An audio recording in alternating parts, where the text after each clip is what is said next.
இது ஒரு பழங்கால கதை. ஒரு ஊரில் கண் பார்வை திறன் இல்லாத ஒரு 6 பேர் இருந்தாங்க. இவங்களுக்கு பிறவியிலே கண் பார்வை திறன் இல்லை. இவங்களால எதையுமே பார்க்க முடியாது. இவங்களோட அன்றாட வேலைக்கு போகிறப்ப ஒரு சாலையை கடந்து தான் போக வேண்டியது இருக்கும். அந்த மாதிரி சாலையை கடந்து போகிறப்ப யானையை பற்றி அதிகமாக கேள்விப்படுவாங்க. ஒரு நாள் இது மாதிரி தான் சாலையை கடந்து போகிறப்ப யானை வருது அப்படின்னு சொல்லி பக்கத்தில் இருக்கவங்க பேசுகிறத இவங்க கேட்குறாங்க. இவங்களுக்கு ஒரு ஆசை, நம்ம யானையை கண்களால் தான் பார்க்க முடியல, நம்ம தொட்டு உணர்ந்து பார்க்கலாமே அப்படின்னு சொல்லிட்டு அந்த யானை பாகன்ட்ட நான் இந்த யானையை தொட்டு உணர்ந்து பார்க்கலாமா, அதுக்கு உங்களோட அனுமதி கிடைக்குமா அப்படின்னு சொல்லிட்டு கேட்டாங்க. அதுக்கு அந்த யானை பாகனும் இருந்துக்கிட்டு நீங்கள் தாராளமாக தொட்டு பார்க்கலாம் அப்படின்னு சொல்லிட்டான். இப்போ இந்த யானையை ஒவ்வொருத்தராக தொட ஆரம்பித்தாங்க. முதல் நம்பர் போயிட்டு யானையோட வயிற்றை தொட்டு பார்த்துட்டு, இந்த யானை சுவர் மாதிரி இருக்குது, இது சுவர் மாதிரி உள்ள ஒரு விலங்கு போல் அப்படின்னு சொன்னான். 2வது நம்பர் போனார். 2வது நம்பர் போயிட்டு யானையோட தந்தத்தை தொட்டு பார்த்துட்டு, இல்லை இது சுவர் மாதிரியெல்லாம் இல்லை, இது கூர்மையாக ஈட்டி மாதிரி இருக்குது அப்படின்னு சொன்னார். 3வது நம்பர் போய் தொட்டார். 3வது நபர் யானையோட தும்பிக்கையை தொட்டு பார்த்துவிட்டு, இது பாம்பு மாதிரி இருக்குது நீளமாக, அதனால் இது பாம்புன்னு நினைக்கிறேன், நீங்கள் 2 பேரும் சொன்னது தப்பு அப்படின்னு 3வது நபர் சொன்னார். இப்போ 4வது நபர் போய் யானையோட கால்களை தொட்டு பார்த்துவிட்டு, இல்லை இது மரம் மாதிரி இருக்குது, இது மரம் மாதிரி உள்ள ஒரு விலங்கு போல் அப்படின்னு சொன்னார்.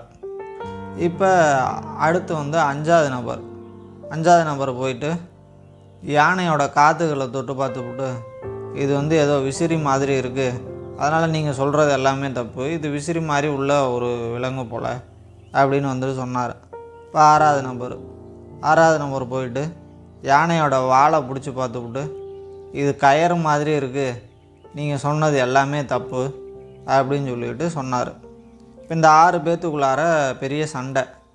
நான் சொன்னது தான் சரி, இது கயிறு மாதிரி இருக்குது, இல்லை ஈட்டி மாதிரி இருக்குது அப்படின்னு சொல்லிவிட்டு அந்த 6 பேருமே ஒருத்தருக்கு ஒருத்தர் சண்டை போட்டுக்கிட்டாங்க. நீ தான் முட்டாள், நான் தான் முட்டாள், நீ சொன்னது தப்பு அப்படின்னு சொல்லிவிட்டு இந்த 6 பேருமே வாக்குவாதம் பண்ணிகிட்டு இருந்தாங்க. இந்த சமயத்தில் தான் அது வழியாக ஒரு பெரியவர் இவங்க வாக்குவாதம் பண்ணிக்கிறத பார்த்துட்டு, நீங்கள் எதுக்கு வாக்குவாதம் பண்ணிக்கிறீங்க, எதுக்கு சண்டை போட்டுக்கிறீங்க அப்படின்னு சொல்லிட்டு கேட்டார். அதுக்கு அந்த கண் பார்வை திறன் இல்லாத 6 பேருமே அவங்களோட இதை சொன்னாங்க. ஐயா, நாங்கள் யானையை தொட்டு பார்த்தோம், அதில் உணர்ந்ததில் ஈட்டி மாதிரி இருக்குது, அந்த மாதிரியான ஒரு விலங்கு அப்படின்னு சொல்லிட்டு ஒருத்தர் சொன்னார். இன்னொருத்தர் இல்லை ஐயா, அவங்க சொல்கிறது தப்பு, இது சுவர் மாதிரி இருக்குது அப்படின்னு சொல்லிவிட்டு ஆளாளுக்கு அவங்க தொட்டு பார்த்து உணர்ந்தாங்கள்ல, அதை இந்த பெரியவர்கிட்ட சொல்லி, அதுதான் சரி, இவங்கெல்லாம் தப்பாக சொல்கிறாங்க அப்படின்னு சொல்லிட்டு சொன்னாங்க. இது எல்லாத்தையுமே கேட்ட அந்த பெரியவர் இருந்துக்கிட்டு, நீங்கள் சண்டை போட்டுக்கிறதுல எந்த ஒரு பிரயோஜனமும் இல்லை, நீங்கள் சொன்னது எல்லாமே சரிதான், இது யானையோட ஒவ்வொரு பாகங்கள் தான், அதை தொட்டு பார்த்துட்டு தான் நீங்கள் ஒவ்வொருத்தரும் ஒவ்வொரு உணர்வை சொல்கிறீங்க, அதனால் நீங்கள் சொல்கிற எல்லாமே சரி தான் அப்படின்னு சொன்னார் அந்த பெரியவர். இப்போ இந்த பெரியவர் சொன்ன உடனே இவங்க எல்லாத்துக்குமே ஒரு அதிர்ச்சியாக இருந்தது. அடடா, நம்ம இது தெரியாமல் ஒருத்தருக்கு ஒருத்தர் வீணாக வாக்குவாதம் பண்ணிக்கிட்டு சண்டை போட்டுக்கிட்டு இருந்திருக்கோமே அப்படின்னு சொல்லிவிட்டு இவங்க எல்லாத்துக்குமே ஒரு அதிர்ச்சியாக இருந்தது. அப்போ தான் இவங்க 6 பேருமே உணர்ந்தாங்க, நம்ம எல்லாமே சொன்னது சரிதான் போல், நமக்குள்ளாக தான் வீணாக வாக்குவாதம் பண்ணிக்கிட்டு இருந்திருக்கோம் அப்படின்னு. இந்த கதையிலேருந்து நாம் தெரிஞ்சுக்க வேண்டியது, நாம் பேசுகிறது சரிதான், நாம் செய்கிறது சரிதான் அப்படின்னு சொல்லிவிட்டு நாம் வீணாக மற்றவங்கள்ட்ட வாக்குவாதம் பண்ணக்கூடாது.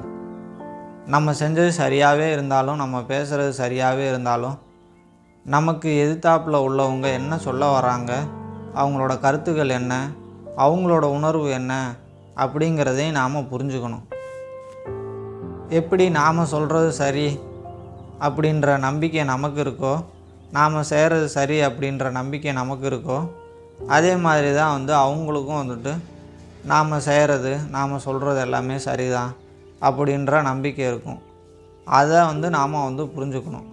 அப்படியே தவறாக இருந்தால் அதை வந்து நாம் ரொம்ப கனிவாக தான் புரிய வைக்கணுமே ஒழிஞ்சு, நீ வந்து சொன்னது தப்பு அப்படின்னு சொல்லிவிட்டு அவங்க கூட வந்து சண்டை போடக்கூடாது. இது மற்றவங்கள்ட்ட தேவையில்லாத மனக்கசப்பை தான் வந்து ஏற்படுத்தும். அதனால வந்துட்டு யாருக்கிட்டையும் வந்துட்டு வீணாக வாக்குவாதம் பண்ணி நேரத்தை வீணடிக்காமல் மற்றவங்களோட உணர்வையும் நாம் வந்து புரிஞ்சுக்குவோம் அப்படின்னு சொல்லிவிட்டு இந்த கதையை நான் முடிச்சுக்கிறேன். அடுத்த ஒரு நல்ல கதையில் பார்க்கலாம். நம்ம சேனலை சப்ஸ்கிரைப் பண்ணாதவங்க மறக்காமல் சப்ஸ்கிரைப் பண்ணிக்கோங்க. நன்றி, வணக்கம்.